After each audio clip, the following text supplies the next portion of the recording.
সম্মানিত ভাইয়েরা,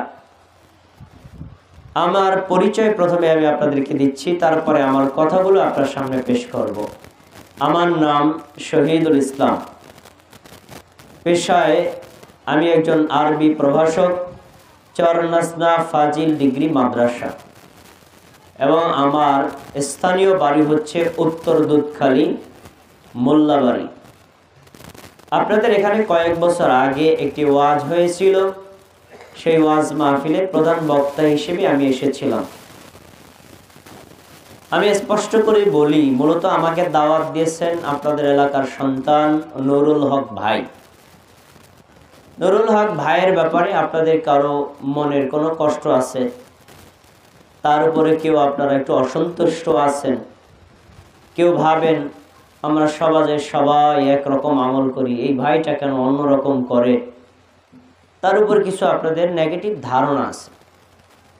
এখন কারো সম্পর্কে যদি কোনো নেগেটিভ ধারণা থাকে, তাহলে তার সম্পর্কে ধারণা পরিষ্কার করার জন্য তার সম্পর্কিত বিষয়ে ব্যক্তি যিনি আছেন তার থেকেই জানতে হয়।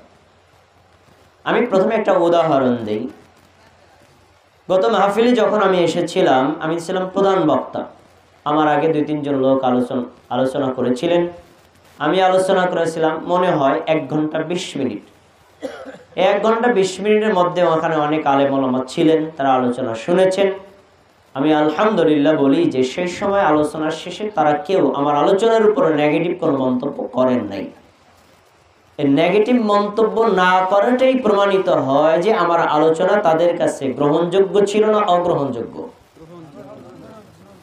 তো এখন এই যে সেইবার আলোচনা করে গেলাম, আপনারা জ্ঞানী মানুষ হলে কমপক্ষে এতটুকু তো আপনাদের একটু ধারণা হওয়া দরকার ছিল যে আসলে ভাই কিছু বিষয়ে ভিন্ন আমল করলেও মৌলিক বিষয়ে আমরা একমত। তো মৌলিক বিষয়ে যদি আমরা একমত থাকি, তাহলে আমরা সবাই মুসলিম ভাই। কারো উপর কোনো হিংসা বিদ্বেষ রেষারেষি না রেখে আমরা সবাই গলায় গলায় রেখে মোহাব্বতের সাথে এক আল্লাহর ইবাদত করব। কেউ কারো উপর কোনো খারাপ ধারণা পোষণ করব না। কিন্তু আলোচনা শোনার পরেও আপনারা অনেকে হয়তো সেই ভুল ধারণার উপরে আছেন। আমি আপনাদের একটু অনুরোধ করব, আমি আপনাদের এলাকার সন্তান এবং একজন আলেম।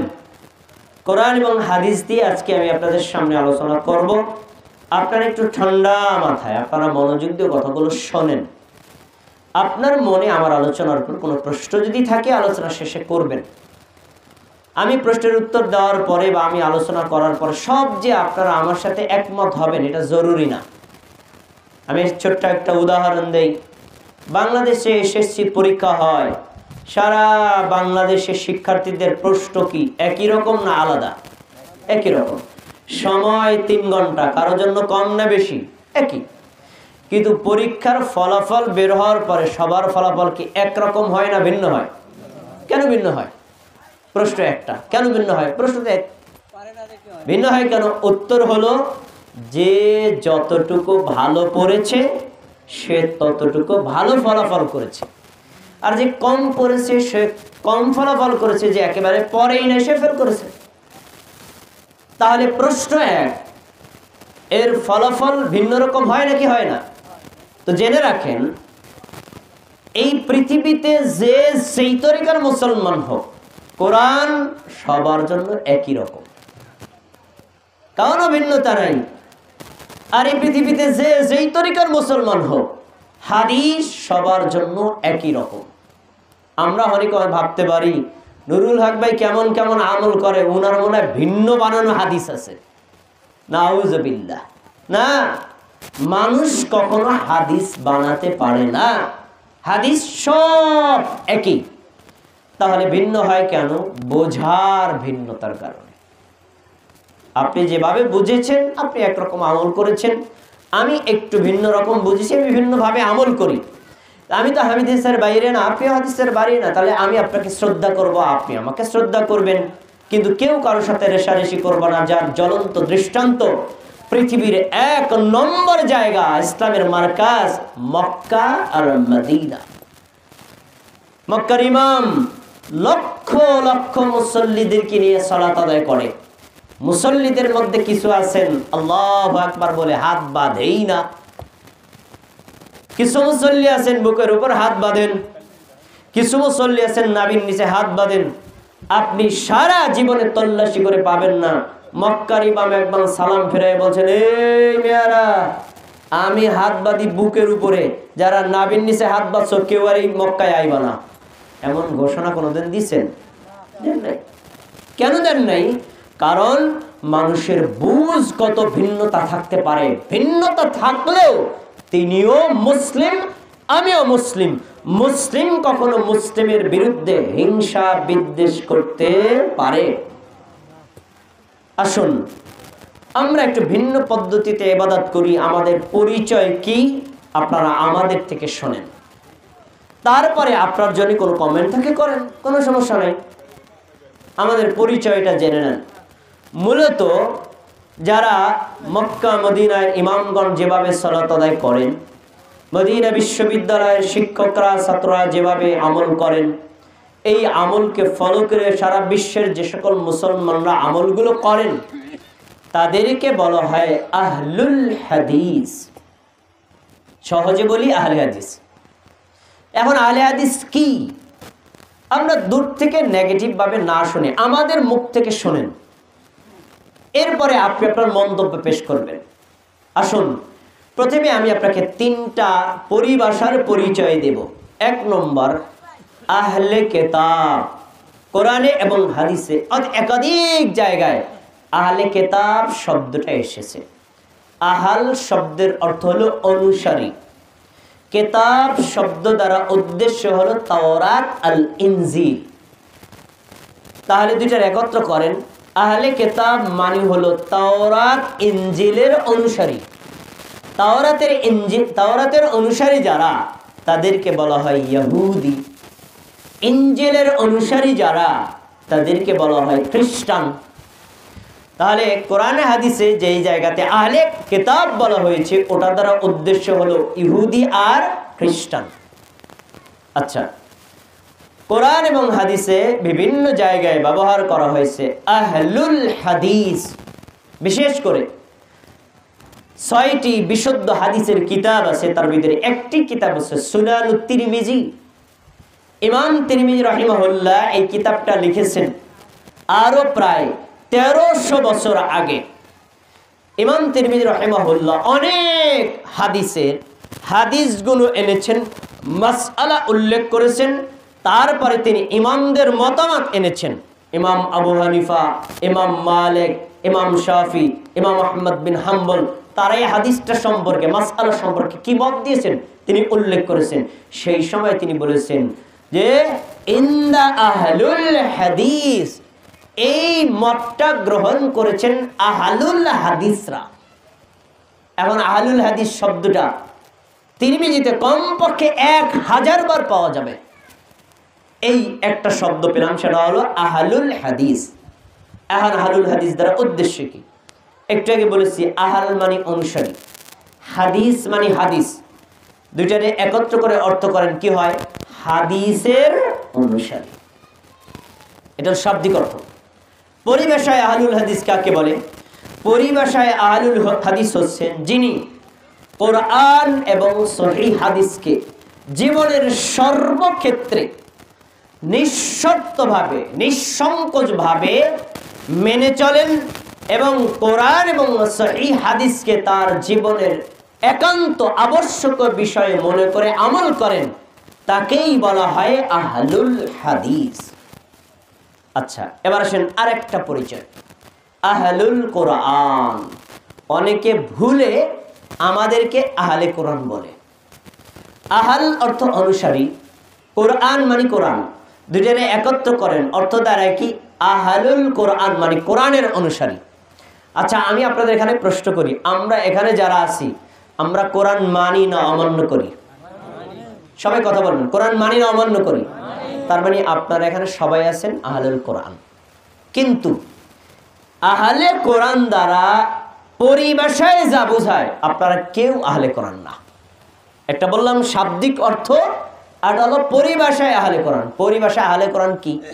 পরিভাষায় আহলে কোরআন হচ্ছে তারা শুধু কোরআন মানে, কোরআন ছাড়া আর কোনো কিছুই মানে না।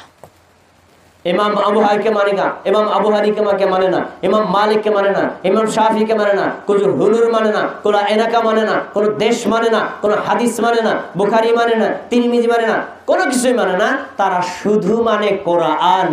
এদেরকে বলা হয় আহলে কোরআন। ভাই আপনারা কি হাদিস মানেন না অমান্য করেন? তার মানে আপনারা পরিভাষায় আহলে কোরআন না। তো ভুল বুঝে অনেকে আমাদেরকে আহলে কোরআন বলে, নাউজুবিল্লাহ। আমরা কখনোই আহলে কোরআন না। অর্থের দিক থেকে ঠিক আছে, আমরা কোরআন মানি কিন্তু হাদিসকেও মানি। আর আহলে কোরআন হাদিস মানে না, শুধু কোরআন মানে। আচ্ছা এবার আসুন, তাহলে আহলে কোরআন আর আহলে হাদিসের মধ্যে পার্থক্য কি? আহলে হাদিসরা কোরআন হাদিস দুটোই মানে। আহলে কোরআনরা শুধু কোরআন মানে, হাদিস মানে না। আরেকটা পার্থক্য হলো আহলে হাদিসরা কোরআন এবং হাদিস মানে আল্লাহর রাসূলের শেখানো নিয়ম অনুযায়ী, সাহাবীদের শেখানো নিয়ম অনুযায়ী, তাবেঈদের শেখানো নিয়ম অনুযায়ী। এক কথায় সালফে সালিহিন কোরআনের আয়াতের ব্যাখ্যা যেভাবে করেছেন, হাদিসের ব্যাখ্যা যেভাবে করেছেন, কোরআন এবং হাদিস সালফে সালিহিন যেভাবে মেনেছেন, আহলে হাদিসরা ওভাবেই মানে, অন্য কোনো পদ্ধতিতে মানে না।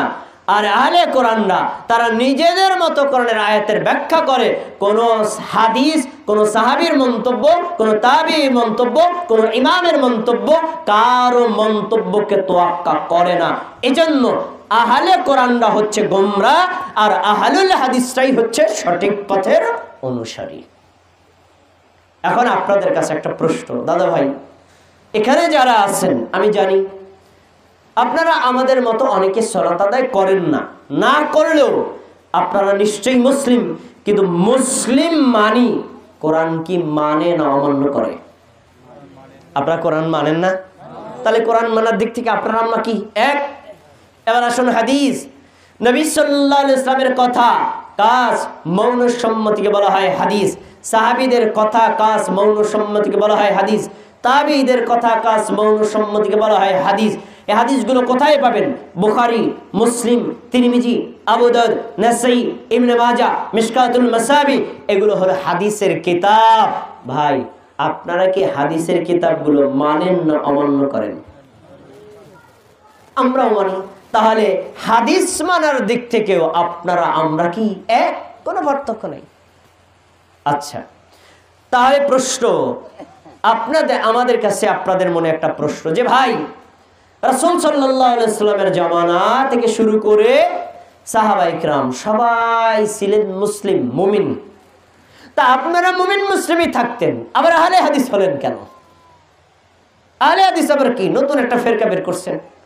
শোনেন, মধু যখন খাঁটি মধু থাকে, এর সাথে কোনো ভেজাল যুক্ত করে না, তখন ওর নাম মধুই থাকে। কিন্তু যখন আপনি একজন মধু বিক্রেতা, আমিও একজন মধু বিক্রেতা, আপনি মধুর ভিতরে ভেজাল মিশ্রিত করেন, তখন আমি বিক্রয় করার সময় জোর দিয়ে বলি, ভাই আল্লাহর কসম করে বলছি আমার মধুটা খাঁটি মধু, আমি এর সাথে কোনো কিছু মিশ্রিত করিনি। এখন একজন ব্যক্তি যদি বলে ভাই মধু তো মধুই, আবার খাঁটি মধু কি?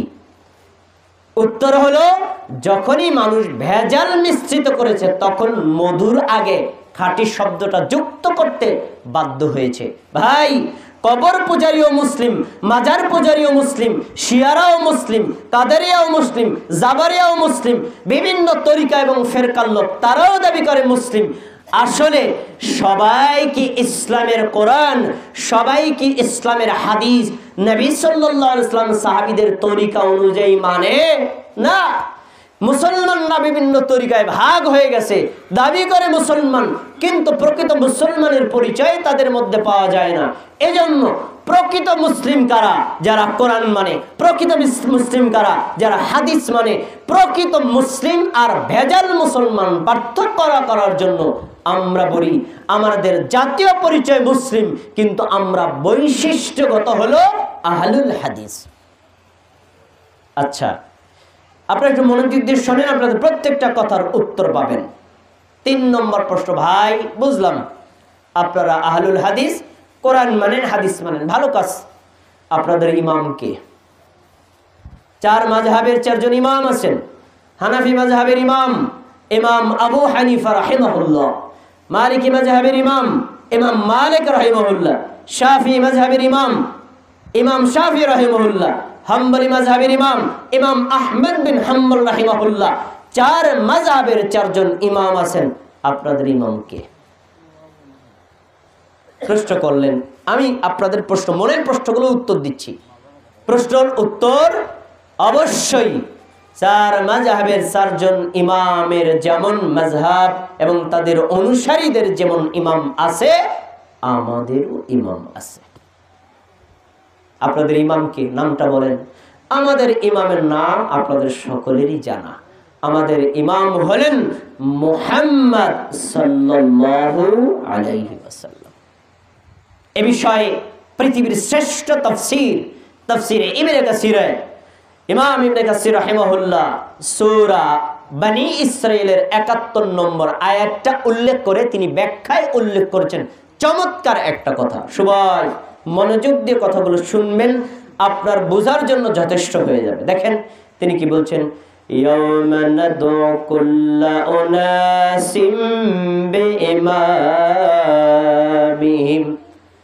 কিয়ামতের দিন আল্লাহ রাব্বুল আলামিন এই দুনিয়াতে যত দল আছে আর দলীয় নেতা আছে, যত দলের কর্মী আছে, প্রত্যেক সদস্য আর কর্মীদেরকে তাদের দল নেতার সাথে ডাকবেন। আল্লাহ তাআলা বলবেন, হে ইমাম আবু হানিফার অনুসারী কারা, এদিকে আসো। হে ইমাম মালিকের অনুসারী কারা, এদিকে আসো। মানে দল নেতার সাথে তিনি ডেকে আলাদা আলাদা করবেন। তাহলে এখানে বলা গেল যার যেই নেতা আছে ওই দলনেতার সাথে ডাকবেন। এখন আমাদেরও তো দলনেতা আছে, আমাদেরকে ডাকবেন কিভাবে, এ বিষয়ে আল্লামা ইবনে কাসির রাহিমাহুল্লাহ বলেন, হাযা আকবারু শারফুন লিআহলিল হাদিস লিআন্না ইমামাহুমুন নবী সাল্লাল্লাহু আলাইহি সাল্লাম। এই আয়াতের মধ্যে আহলে হাদিসের জন্য এক সুমহান মর্যাদা রয়েছে, কারণ তাদের ইমাম হবেন কিয়ামতের দিন নবী মুহাম্মদ সাল্লাল্লাহু আলাইহি ওয়াসাল্লাম। বলেন আলহামদুলিল্লাহ। আপনাদের কাছে প্রশ্ন, আবু হানিফা রাহিমাহুল্লাহকে আমরা শ্রদ্ধা করি, ভালোবাসি এবং আমাদের আকীদা আবু হানিফা রাহিমাহুল্লাহ ইনশাআল্লাহ তিনি জান্নাতে গেছেন। আমরা তার ব্যাপারে সুধারণা পোষণ করি। ইমাম আবু হানিফাকে নেতা হিসেবে কিয়ামতের দিন পেয়ে বেশি খুশি হওয়ার কারণ না মুহাম্মদ সাল্লাল্লাহু আলাইহি ওয়াসাল্লামকে নেতা হিসেবে পেলে আপনি বেশি খুশি হবেন মুহাম্মদ সাল্লাল্লাহু আলাইহি ওয়াসাল্লামকে। তো আমরা ইমাম আবু হানিফা, ইমাম মালিক, ইমাম আহমদ বিন হাম্বল তাদের প্রত্যেককে সম্মান করি, শ্রদ্ধা করি, ভালোবাসি, তাদের জন্য দোয়া করি, তাদেরকে আল্লাহ জান্নাতুল ফেরদাউস দান করুন। কিন্তু আমরা বিশ্বাস করি মুমিন আর মুসলমানদের একজনই নেতা হওয়া দরকার, একজনই ইমাম হওয়া দরকার। তিনি কে?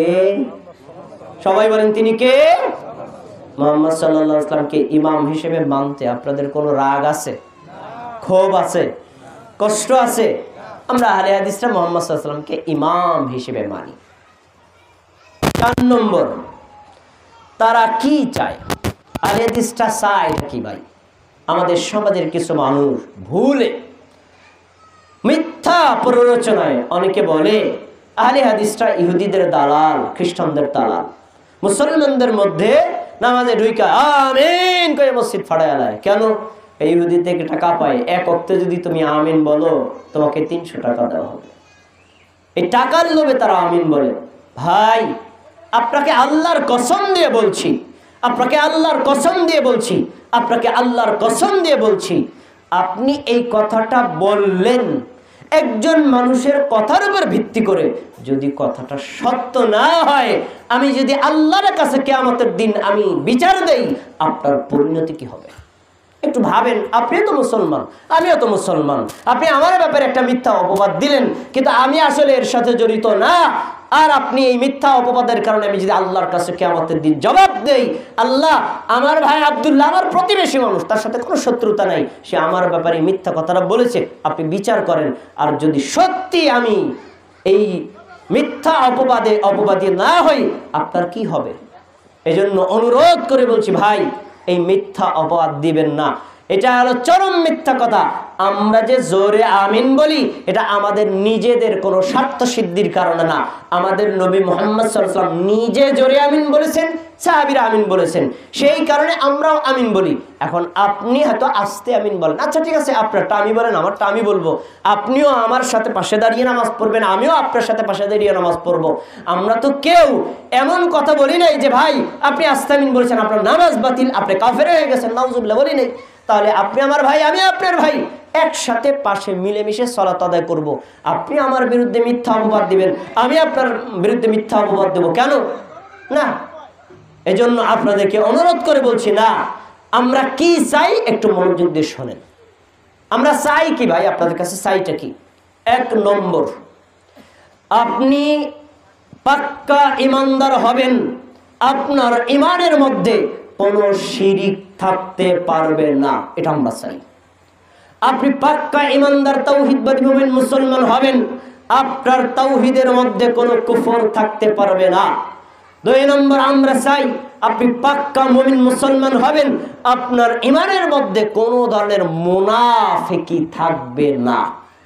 এখন এই 3টা জিনিস আমরা চাইলাম। আমরা শিরকের বিরুদ্ধে, আমরা কুফরের বিরুদ্ধে, আমরা নেফাকির বিরুদ্ধে।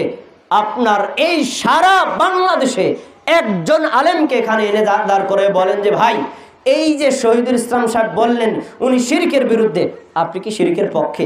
উনি কুফরের বিরুদ্ধে, আপনি কি কুফরের পক্ষে? উনি বেদাতের বিরুদ্ধে, আপনি কি বেদাতের পক্ষে? সারা দুনিয়াতে একজন আলেমকেও পাবেন না যে বলে যে শিরকের বিরুদ্ধে পক্ষে, নাই। তার মানে কি? শিরক চায় না সবাই, কুফর চায় না সবাই, বেদাত চায় না সবাই, কিন্তু সবাই হয়তো সাহসিকতার সাথে বলে না। আমরা একটু সাহসিকতার সাথে বলি, এজন্য কেউ কষ্ট পায়। তা দেখুন, আমি একটা উদাহরণ দিই।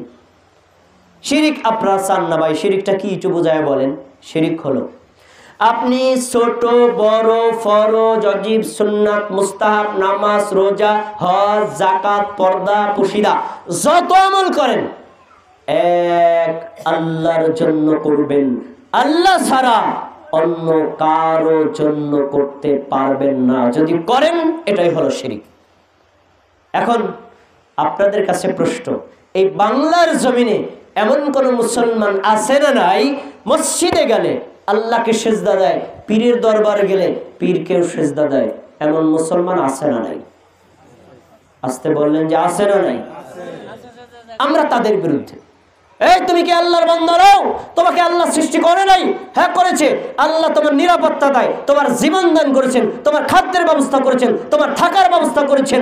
এই এত নিয়ামত যে আল্লাহর উপর, তুমি সেই আল্লাহর সামনে মাথা নত না করে পীরের সামনে করলা কেন, দরগায় করলা কেন, দুর্গায় করলা কেন, মূর্তির সামনে করলা কেন? সব শিরক ছাড়ো, এক আল্লাহর উপর ঈমান আনো। আমরা চাই এটা। ভাই এই চাওয়াটা কি আমাদের অপরাধ? সবাই একটু কথা বলেন, এটা কি অপরাধ? এটা আমরা এটা চাই। আমরা চাই আপনি যেই তরিকায় থাকেন, আপনি সরসিনা থাকেন, আপনি সরমনাই থাকেন, আপনি চন্দ্রপাড়া যান, আট্রসি যান, আপনি আপনার পছন্দনীয় মতো যেখানে যে মতটা ভালো লাগে করেন, কিন্তু ভাই শিরিক করবেন না। যদি শিরিক করেন আপনার ঈমান নামক শ্রেষ্ঠ সম্পদ থাকবে না। আমাদের 1 নম্বর চাওয়া। 2 নম্বর, আমরা চাই আপনারা সবাই মুহাম্মদ সাল্লাল্লাহু আলাইহি সাল্লাম এবং সাহাবীদের সুন্নাত মোতাবেক আমল করবেন, কখনো বিদআত করবেন না। আপনাদের কাছে প্রশ্ন, নবীর সুন্নাত অনুযায়ী আমল করতে আপনাদেরকে বললাম, এদিকে আপনারা আমার উপর রাগ করবেন না খুশি? নবী যে সকল সাহাবীদেরকে রেখে গেছেন তারা যেভাবে আমল করেছেন, আমি বলছি ভাই সাহাবীদের মতো আমল করবেন, সাহাবীর আমলের বাইরে অন্য কারো আমলের মতো আমল করবেন না। এদিকে আপনারা খুশি না বেজার? তো ভাই আমরা চাই কি তাওহীদ এবং ঈমান, আমরা চাই কি সুন্নাত অনুযায়ী আমল, আমরা চাই নাকি শিরক বেদাত কুফর নিফাক। তাহলে এগুলোর সাথে তো আপনিও একমত আমিও একমত, তাহলে আমি আপনার শত্রু কেন? ভুল বোঝার কারণে। ভুল বোঝার কারণে কেউ মিথ্যা তথ্য দিয়ে আপনাকে খেপাইছে। এই খেপানোর কারণে আপনি ভাবছেন এই আহলে হাদিস মনে হয় মঙ্গল গ্রহ থেকে নেমে আছে, এরা মানে দিন দুনিয়ার কোনো খোঁজ খবর জানে না, এরা একটা ভিন্ন ফেরকা, এদেরকে পিড়ায় তারপর লাশ বানিয়ে দিতে হবে। যেই তথ্য দিছে সে একেবারে মিথ্যা তথ্য দিছে। এরা জানে না মুসলিম ভিন্ন একটা গ্রুপের হতে পারে, সেও মুসলিম আমিও মুসলিম, তার সাথে আমরা তো যুদ্ধ কিসের। আচ্ছা এবার আসুন 5 নম্বর, ভাই তাদের মাযহাব কি। আমাদের উপর একটা ধারণা আছে তারা কোনো মাযহাব মানে না, এরা সব মাযহাবের বিরুদ্ধে। এরা বলে যারা আহলে হাদিসরা বলে যারা হানাফি তারা কাফের, যারা শাফি তারা কাফের, ইমাম আবু হানিফা কাফের, এরকম মিথ্যা কথা আমাদের নামে বলে। নাউজুবিল্লাহ, আপনাদেরকে চ্যালেঞ্জ করে বললাম কোন একজন আল্লাহর বান্দা যদি দেখাতে পারে একজন আহলে হাদিস কোন আলেম অথবা আহলে হাদিসের সাধারণ অনুসারী বলেছে ইমাম আবু হানিফা কাফের, এই কথাটা যদি দেখাতে পারেন আমি আপনার সামনে জুতার মারা নিয়া 100 বার কান ধরে উঠবার বসবো, কেউ দেখাতে পারবেন না। অথচ আমরা আবু হানিফা রাহিমাহুল্লাহকে হৃদয় দিয়ে ভালোবাসি। তিনি যে ইসলামের খেদমত করেছেন, আমি শহীদুল ইসলাম তার 1000 ভাগের 1 ভাগও করতে পারিনি, তার সমালোচনা করার আমি কে? অথচ আমাদের নামে মিথ্যা কথা বলছেন, আমরা মাযহাবের ইমামদের সমালোচনা করি, তাদেরকে খারাপ বলি। এই মিথ্যা কথাগুলো কিয়ামতের দিন অবশ্যই আপনাকে জবাব দিতে হবে। অথচ আমরা তাদের নাম শুনলেই বলি রাহিমাহুল্লাহ, আল্লাহ আপনি আবু হানিফার উপর রহমত করেন, বলেন আমিন। তো আমি যদি তারে কাফেরই ভাবতাম আমি রাহিমাহুল্লাহ বলতাম? এখন আমরা মাযহাব মানি না? হ্যাঁ মানি। তো কিভাবে মানেন ভাই একটু বুঝিয়ে বলেন। হ্যাঁ এই কথাটা বলার জন্যই আমি এখানে এসেছি। কিভাবে মানি শুনুন। আলেম ওলামা যারা আছেন এখানে আসতে পারেন নাই, যারা যেখানে আছেন আপনাদের অনুরোধ করে বলছি আপনি আপনার জায়গায় থেকে আমার কথাগুলো শোনেন, নোট করেন, তারপরে যদি কত কথা থাকে আমার সাথে বলবেন। আমরা তো মারামারি করা ঝগড়ার জন্য আসি নাই, আপনিও আমার ভাই আমিও আপনার ভাই। মনোযোগ দিয়ে শোনেন। শুনুন, আহলে হাদিসদেরও মাযহাব আছে। কোথায় পাবেন আপনি? যান কওমি মাদ্রাসাগুলোতে, একেবারে ইয়াজদাহুম জামাতে, প্রথম জামাতে উর্দু পহেলি, উর্দু দসরি, উর্দু তেসরি এগুলো পড়ায়। দেখবেন সেখানে একটা প্রশ্ন আছে যে তুমহারা মজহব কিয়া হয়, তোমাদের মাযহাব কি? প্রশ্ন। আবার সেখানে উত্তর দেওয়া মেরে মজহব ইসলাম হয়। মাযহাব অর্থ হলো ধর্ম। বলছে তোমাদের ধর্ম কি, তোমাদের মাযহাব কি? আহলে হাদিসের মাযহাব নাই আছে? আহলে হাদিসের মাযহাবের নাম হলো ইসলাম। এ ভাই আপনাদের ধর্মের নাম কি? আমার ধর্মের নাম কি? তাহলে আপনি আমার শত্রু মনে করেন কেন? হ্যাঁ আমাদের মাযহাব আছে, তো আপনারও মাযহাব আছে, আমারও মাযহাব আছে। আমাদের মাযহাবের নাম হলো ইসলাম। আমরা ইসলাম ছাড়া অন্য যত মাযহাব কোন ইমামের নামে প্রণীত হয়েছে, আমরা মাযহাবের প্রণীত ইমামদের শ্রদ্ধা করি। মাযহাব যারা মানে তাদেরকেও শ্রদ্ধা করি, কিন্তু আমরা মাযহাবটাকে মানি কিভাবে? আমাদের থেকে শুনুন। যারা মাযহাব মানে তারা নিজেরাও জানে না মাযহাব মানার পদ্ধতি কয়টি ও কি কি। মাযহাব মানার পদ্ধতি 2টি। এক তাকলিদে শখসি, আর হলো তাকলিদে উমুমি। তাকলিদে শখসিটা কি? আমি হানাফি মাযহাবের অনুসারী, খেয়াল করে শুনুন, আমি হানাফি মাযহাবের অনুসারী। ইমাম আবু হানিফা রাহিমাহুল্লাহ যা বলেছেন বিনা দলিলে আমি বুঝি আর নাই বুঝি, ভুল হোক আর ঠিক হোক, কোরআন হাদিসের পক্ষে যাক অথবা বিপক্ষে যাক, তিনি যা বলেছেন তাই মানলাম। এর নাম হলো তাকলিদে শখসি। আরেকটা মাযহাব মানার পদ্ধতি আছে তাকলিদে উমুমি। উমুমিটা কি? 4 মাযহাবের 4 জন ইমাম আছেন, ইমাম আবু হানিফা, ইমাম শাফি, ইমাম মালিক, ইমাম আহমদ বিন হাম্বল রাহিমাহুল্লাহ। এই 4 জনই শ্রদ্ধার পাত্র। তারা একটা মাসআলা নিয়ে গবেষণা করে মতামত দিয়েছেন। কেউ বলেছেন এটা ফরজ, কেউ বলেছেন এটা ওয়াজিব, কেউ বলেছেন এটা সুন্নাহ। যখন মতামতগুলো দিয়েছেন আমরা দেখেছি গবেষণা করে যে কার মতটা কোরআন হাদিসের বেশি কাছাকাছি। আমি হানাফি মাযহাবের অনুসারী, কিন্তু আমি যদি দেখি না ইমাম মালিকের মতটা কোরআন হাদিসের বেশি কাছাকাছি, ইমাম আবু হানিফার মতটা অত কাছাকাছি না, তখন আমি ইমাম আবু হানিফাকে শ্রদ্ধা করি, ভালোবাসি। কিন্তু কোরআন হাদিসের বেশি কাছাকাছি ইমাম মালিকের মতটা হওয়ার কারণে আমি তার ওই মতটা মানি। কিন্তু এই মত মানার মানে এই না আমি আবু হানিফাকে কাফের বলেছি, নাউজুবিল্লাহ।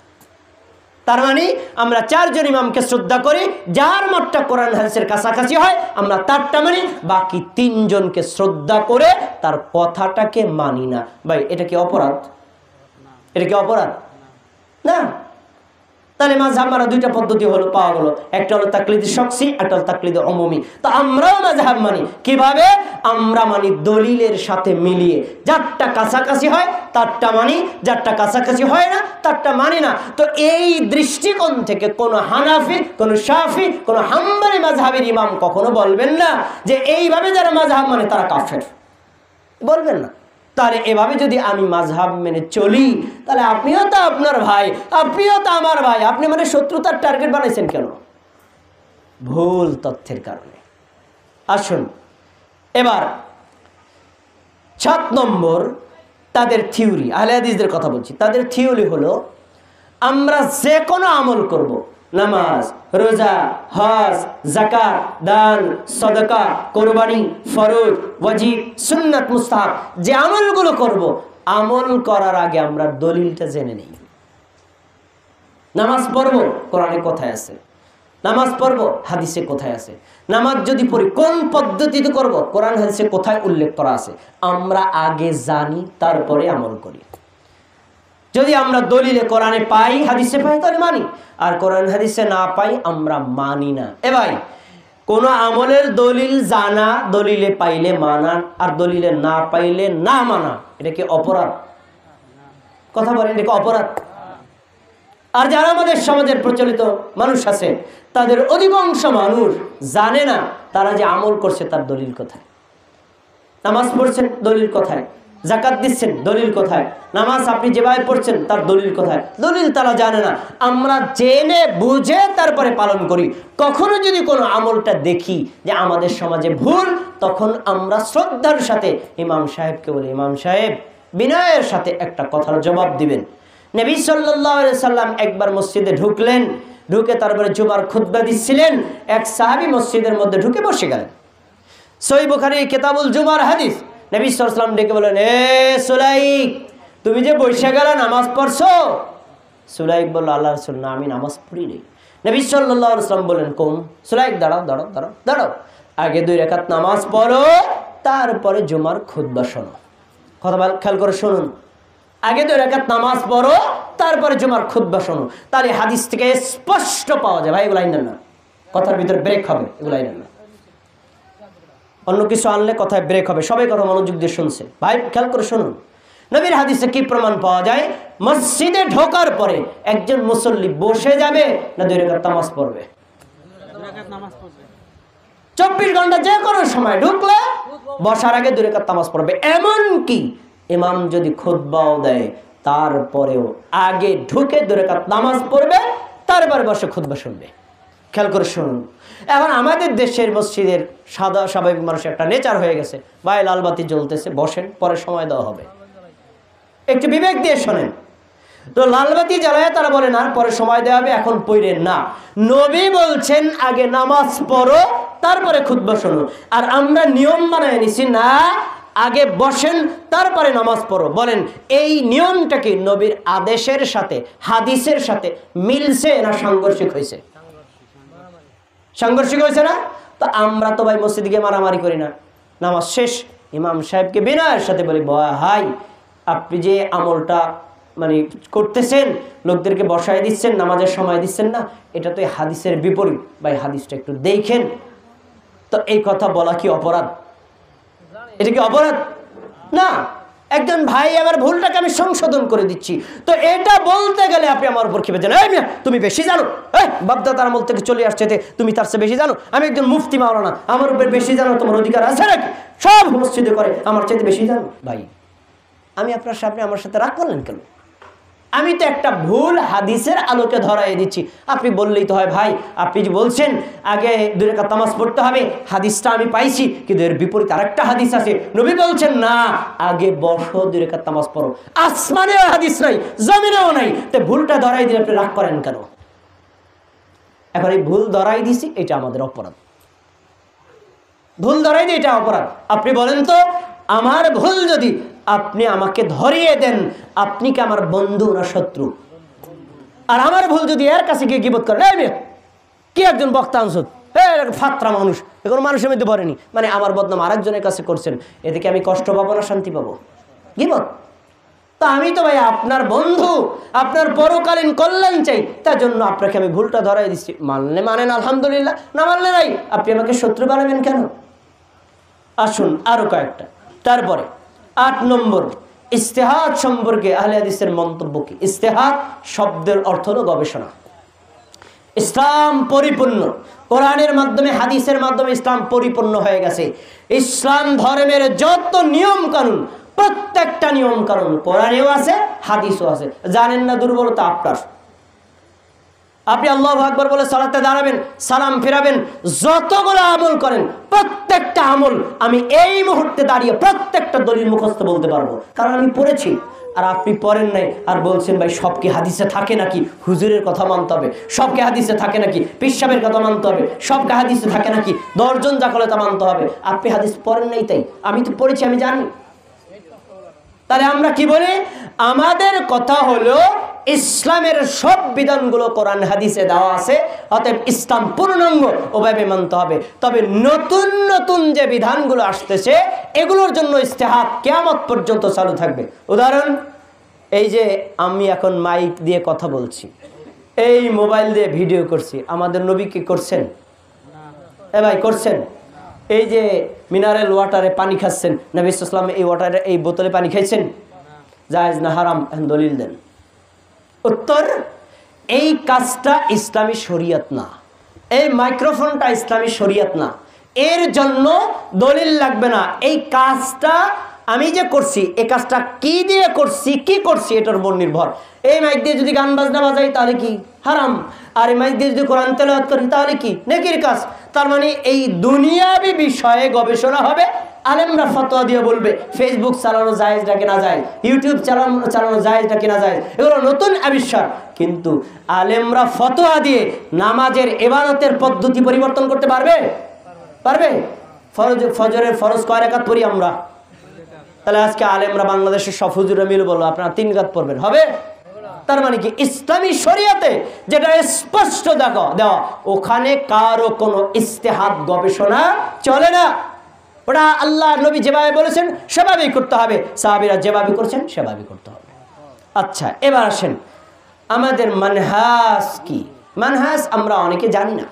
মানহাজ আরবি শব্দ, মানহাজ শব্দের অর্থ হলো মেথড, ইংলিশে বলে, বাংলায় বলে পদ্ধতি। ভাই আপনারাও কোরআন মানেন, আমরাও মানি, আপনারাও হাদিস মানেন, আমরাও মানি, তাহলে আপনার আমাদের সাথে দ্বন্দ্ব লাগছে কেন? দ্বন্দ্ব হলো মানহাজগত ভিন্নতার কারণে। মানহাজটা কি? মানহাজ হলো কোরআনে আল্লাহ যা বলেছেন, আমাদের নবী যেভাবে ব্যাখ্যা করেছেন ওইভাবে মানা বিশুদ্ধ মানহাজ। হাদিসে আমাদের নবী মুহাম্মদ সাল্লাল্লাহু আলাইহি ওয়াসাল্লাম যেভাবে যা বলেছেন করেছেন, হুবহু ওইভাবে আমাদের সাহাবীরা আমল করে দেখেছেন। এই সাহাবীদের দেখানো নিয়ম অনুযায়ী করা, এটা বিশুদ্ধ মানহাজ। কোরআনের আয়াত নিজের মন গড়া ব্যাখ্যা করা, হাদিস নিজেদের মন গড়া ব্যাখ্যা করা, পীরের মতো ব্যাখ্যা করা, বুজুর্গের মতো ব্যাখ্যা করা, এলাকার মতো ব্যাখ্যা করা, বাংলাদেশের তরিকা অনুযায়ী ব্যাখ্যা করা, আপাশি এলাকার নীতি অনুযায়ী ব্যাখ্যা করা, ভিন্ন তরিকা ব্যাখ্যা অনুযায়ী করা, এটা হলো ভ্রান্ত মানহাজ। আমরা বলি পৃথিবীর মানুষ যদি আটলান্টিক মহাসাগরেও থাকে, সে যদি বলে সে মুসলমান, তাহলে অবশ্যই তাকে কোরআন আর হাদিস, নবী আর সাহাবীদের নিয়ম অনুযায়ী মানতে হবে। নবী সাহাবীদের বাইরে পীরের তরিকা, বুজুর্গের তরিকা, আলেমের তরিকা, এলাকার তরিকা, মুফতির তরিকা, মানহাজের তরিকা, এলাকার তরিকা, কারো তরিকা চলবে না। তো নবীর তরিকা, সাহাবী তরিকা মানতে বলা, এটা কি অপরাধ? বলেন আপনারা কে আছেন দাঁড়াইয়া বলবেন নবীর তরিকা মানতে রাজি নেই? কে আছেন? কেউ নাই। সাহাবীদের তরিকা মানবেন না কে? কেউ নেই। তার মানে আমরা এই বিষয়ে একমত। মানহাজ কত বিষয়ে ভিন্নতা। আমরা যারা মাযহাব মানি তাদের মানহাজ কি? আমাদের হানাফি মাযহাবে যেভাবে আছে ওইভাবেই। মালিকি মাযহাব যারা মানে তাদের মালিকি মাযহাবে যেভাবে আছে সেভাবেই। যারা শাফি মাযহাব মানে তারা বলে শাফি মাযহাবে যেভাবে আছে সেভাবেই। যারা হাম্বলি মাযহাব মানে তারা হাম্বলি মাযহাবের তরিকা অনুযায়ী ভাবেই। কিন্তু আহলে হাদিসের মানহাজ কি? আমার নবী করেছেন যা আমি তা করব, আমার নবী বলেছেন যা আমি তাই মানব, আমার সাহাবীরা করেছেন যা আমরা তাই করব, সাহাবীরা যা নিষেধ করেছেন আমরা তাই ছেড়ে দেব। এটা কারোর সাথে মিললেও ভালো, না মিললেও ভালো। তো এটা কি অপরাধ? না, আসুন আরো তারপরে 11 প্রশ্ন। ভাই আপনারা তো আহলে হাদিস নতুন হইছেন, বাপদাদারা বলে জীবনে শুনি নাই। আমার বাপদাদা 14 পুরুষ চলে গেল, জীবনে তো বুকের উপর হাত বাঁধলো না, জীবনে তো রুকুর আগে পরে হাত উঠাইলো না। আপনারা নতুন কোথাতে আছেন? তাই না? আপনারা কোথাতে আছেন? আপনাদের সেন্টার কই? ওই অনেকে আমাদের ব্যাপারে মিথ্যা তথ্য দেয়, ওদের সেন্টার হলো ইসরায়েলে। নাউজুবিল্লাহ। ভাই কিয়ামতের দিন আপনার ঠোঁটের জবাব আল্লাহর কাছে দিতে হবে। আপনি যে বললেন আমাকে ইহুদিদের দালাল, যদি আমি সত্যিকারের দালাল না হই, কিয়ামতের দিন আমি প্রত্যেকটা মিথ্যা তথ্যের কড়াই গন্ডায় বুঝে নেব, তখন আপনার পরিণতি কি হবে? আমাদের মার্কাজ আছে। আমাদের মার্কাজ কি? মক্কা। আমাদের মার্কাজ কি? মদিনা, যেখানে আল্লাহর নবীর নিকটে আল্লাহ তাআলা জিবরাইল আলাইহিস সালাম কোরআনের ওহী নিয়ে পাঠাতেন। বাংলাদেশে জিবরাইল আসছে? ওহী নিয়ে আসছে? বাংলাদেশের ইসলাম তো বাংলাদেশের না, মক্কা মদিনা থেকে এখানে এসেছে। অতএব আমরা গোড়ার অনুসারী।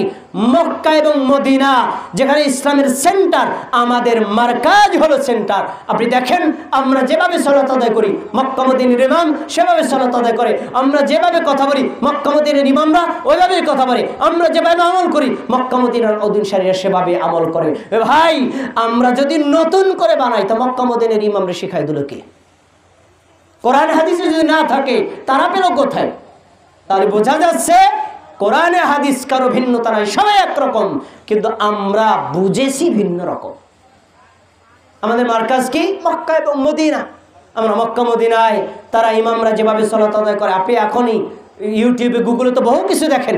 আজকে রাতে গিয়ে সার্চ দেন মদিনার ইমাম এর নামাজের পদ্ধতি, সার্চ দেন মক্কার ইমামের নামাজের পদ্ধতি, সার্চ দেন, দেখেন তাদের নামাজটা কিভাবে পড়ে, দেখেন মিলে দেখেন। তারা কোথায় পেল? তারা পেয়েছে কোরআন এবং হাদিসে, তারা পেয়েছে বংশানুক্রমে। মুহাম্মদ সাল্লাল্লাহু আলাইহি ওয়াসাল্লাম মারা গেছেন 1400 বছর আগে। সেই 1400 বছর থেকে আজও পর্যন্ত মক্কা এবং মদিনায় বিশুদ্ধ আমল চালু আছে, আলহামদুলিল্লাহ। কেন চালু আছে? আল্লাহর নবী বলে গেছেন তাই। কেন চালু আছে জানেন? নবী সাল্লাল্লাহু আলাইহি ওয়াসাল্লাম বলেন, আমার সাহাবীরা শোনো, মক্কাকে আল্লাহ তাআলা হারাম হিসেবে ঘোষণা করেছেন।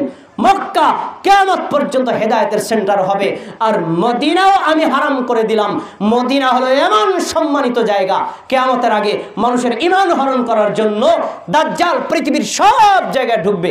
এই আপাশী এলাকায়ও দাজ্জাল ঢুকবে, কিন্তু মক্কা মদিনায় ঢুকতে পারবে না। কেন ঢুকতে পারবে না? আল্লাহ তাআলা ফেরেশতা দিয়ে মক্কা মদিনার দরজায় পাহারা দিয়ে রাখবেন। একজন মানুষ মক্কায় থাকলে সে যেন সঠিকের উপর থাকে, একজন মানুষ মদিনায় থাকলে সে যেন সুন্নাহর উপর, তাওহীদের উপর থাকে, তার ঈমান যেন নষ্ট করতে না পারে। কিয়ামত পর্যন্ত মক্কা মদিনাই হলো হেদায়েতের মূল মারকাজ। কিন্তু আপনি মক্কা মদিনা মানেন না। এই মেয়ে ওরা ওয়াহাবি, ওয়াহাবির কথা বাদ। আপনারা যদি জিজ্ঞেস করি ওয়াহাবি কাকে বলে, আপনারা বলতে পারবেন না ওয়াহাবি কি। আল্লাহ তাআলার 99টা নাম আছে, তার ভিতরে একটা নাম হচ্ছে ওয়াহাব। ওয়াহাব আল্লাহ মহাদাতা। তাহলে কেউ যদি বলে ওয়াহাবি, আমি তো আল্লাহর দলের লোক, দোষ কি? ভাই এজন্য আপনাদেরকে অনুরোধ করি, কারো মিথ্যা তত্ত্বে প্রলোভিত না হয়ে আপনারা এরকম আমাদের ব্যাপারে ক্ষিপ্ত হবেন না। আমরা একথা বলি না ভাই সারা বাংলাদেশের সব মানুষ আহলে হাদিস হয়ে যাবে, এটা হবে না। বাংলাদেশ বিভিন্ন দল ফেরকার এক বিচিত্র মণ্ডিত এলাকা। আপনি একটা দল করেন আলহামদুলিল্লাহ, আমি একটা দল করি আলহামদুলিল্লাহ। আপনি যদি বলেন আমি মুমিন, আমি যদি বলি মুমিন, আপনি আমার ভাই, আমি আপনার ভাই। কোন একটা বিষয়ে যদি দ্বন্দ্ব থাকে, এ ভাই দ্বন্দ্ব বাদ দেন, আপনি আমার পাশে এসে দাঁড়ায় নামাজ পড়েন, আপনি আপনার মতো পড়বেন, আমি আমার মতো পড়বেন। এটা কি এরকম বিচিত্র মোহাব্বতের ভালোবাসার মসজিদ আমরা বানাতে পারি না?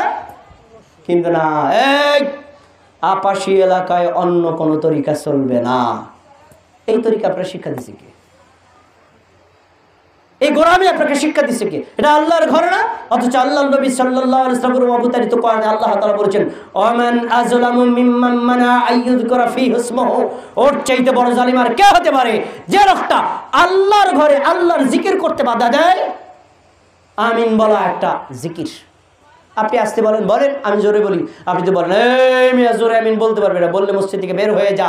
তাহলে কোরআনের আয়াত অনুযায়ী, সূরা বাকারার 114 নম্বর আয়াত অনুযায়ী আপনি সবচেয়ে বড় জালিম। আল্লাহর ঘর, ঘর কি আপনার? আপনি আমাকে বের করে দেওয়ার কে? আমি আপনাকে বের করে দেওয়ার কে? আর আমি আপনাকে জোর করে বলবো জোর করে আমিন বল না? এটা কি ইসলাম শিক্ষা দেয় নাকি? আপনি যদি মনে করেন আপনার হক, আলহামদুলিল্লাহ আমল করেন। আমারটা হক, আমি মনে করলে আমল করব। আপনি আমার ভাই, আমি আপনার ভাই। কিন্তু বড় দুঃখের বিষয়, সংকীর্ণ মন মানসিকতা আমাদেরকে চেপে বসেছে। এজন্যই বিশ্বের মুসলমানরা এক কাতারে দাঁড়াতে পারে না। আমরা কি হিংসা বিদ্বেষ ভুলে যেতে পারবো না? পারবো। আসুন আরো কয়েকটা তো কথা বলে আমি আর কথা শেষ করব, তারপরে আপনাদের কোনো প্রশ্ন থাকলে উত্তর দেব। আসুন 12 নম্বর, 4 মাযহাব কি সহি? অনেকে আমাদের ব্যাপারে প্রশ্ন করে, মিয়া তোমরা আলে হাদিস কোন মাযহাব মানো না, তোমরা 4 মাযহাব যারা মানে হারা কি জাহান্নামে গেছে? আমাদের কি বলে শুনুন, 4 মাযহাব সহি এটা আপনারাই তো বলেন। আপনারা বলেন যে শাফি মাযহাব সহি, মালিকি মাযহাব সহি, হানাফি মাযহাব সহি, হাম্বলি মাযহাব সহি, 4 মাযহাব সহি। অর্থাৎ যে যেটার উপর আমল করে করুক। আচ্ছা, যদি 4 মাযহাব সহি হয় তাহলে শুনুন, ইমাম আবু হানিফা রাহিমাহুল্লাহর মাযহাবে আস্তে আমিন বলাটা হলো সুন্নাহ। শুনুন, বাকি 3 মাযহাব, ইমাম মালিক, ইমাম শাফি, ইমাম আহমদ বিন হাম্বল, 3 মাযহাবে বলছে জোরে বলা সুন্নাত। এখন কেউ যদি জোরে বলে তাতে সে বাকি 3 মাযহাব অনুযায়ী আমল করলো। আপনি যে বলছেন 3 মাযহাব সহি, তা আমি জোরে আমিন বললে আমি বাতিল হলাম কিভাবে? এগুলো গোরামি। উদার মন মানসিকতা তৈরি করুন, কোরআন হাদিস দিয়ে গবেষণা। কোন মানুষকে মিথ্যা তথ্য দিয়ে বিলম্বিত করবেন না, মানুষকে বিভ্রান্ত করবেন না। আমরা মুসলমান একসাথে থাকবো, একই মসজিদে সালাত আদায় করব। আপনি আপনার মতো করবেন, আমি আমার মতো করব। দূর থেকে একজন মানুষ যদি এসে দেখে আলহামদুলিল্লাহ আপাশি এলাকার মানুষ কত চমৎকার, যে যার মতো আমল করে, মসজিদের মধ্যে কোনো মারামারি চেঁচামেচি নাই, নামাজ শেষে আবার একসাথে ভাই ভাই হয়ে বের হয়ে যাচ্ছে, মক্কা মদিনার মতো। আমরা কি মসজিদটাকে বানাতে পারবো না ইনশাআল্লাহ? আসুন এরপরে আমাদের কিছু আমলের ব্যাপারে আপনাদের প্রশ্ন। আমরা ভিন্ন কয়েকটা নিয়মে আমল করি। আমরা বুকের উপর হাত বাঁধি, আমরা জোরে আমিন বলি, আমরা রুকুর আগে হাত তুলি, রুকুর পরে হাত তুলি। এগুলো যে আমরা করি, আমরা কোথায় পেলাম? আমরা একথা বলছি না, আপনারা সবাই মানতে বাধ্য। না মানলে আমি পিড়ে রাস্তায় বিছাই এলাম, নাউজুবিল্লাহ। একথা কখনো বল। ধর্মীয় বিষয় জোর করে কোনোদিন হয় না। ধর্মীয় বিষয় টাকা পয়সার লোভ দিয়ে হয় না। ধর্মীয় বিষয় কোরআন হাদিস আপনার সামনে পেশ করবে, আপনার বিশ্বাস লাগলে আপনি অটো পালন করবেন, বিশ্বাস না বলে পালন করবেন না। আমি আপনাকে বাধ্য করতে বাধ্য না, আপনিও আমাকে বাধ্য করতে পারেন না। আসুন আমরা কেন এভাবে সালাত আদায় করি, আমাদের মূল নীতিতে আমি শেষ করে আমার কথাটা শেষ করে দেব। খুব মনোযোগ দিয়ে শুনুন। আমরা বলি সালাত, সিয়াম, হজ, যাকাত, দান, কুরবানি, ফরজ, ওয়াজিব, সুন্নাত, আপনি যে আমলটাই করেন, অনুরোধ এই আমলটা নবী মুহাম্মদ সাল্লাল্লাহু আলাইহি ওয়াসাল্লামের তরিকায় করবেন।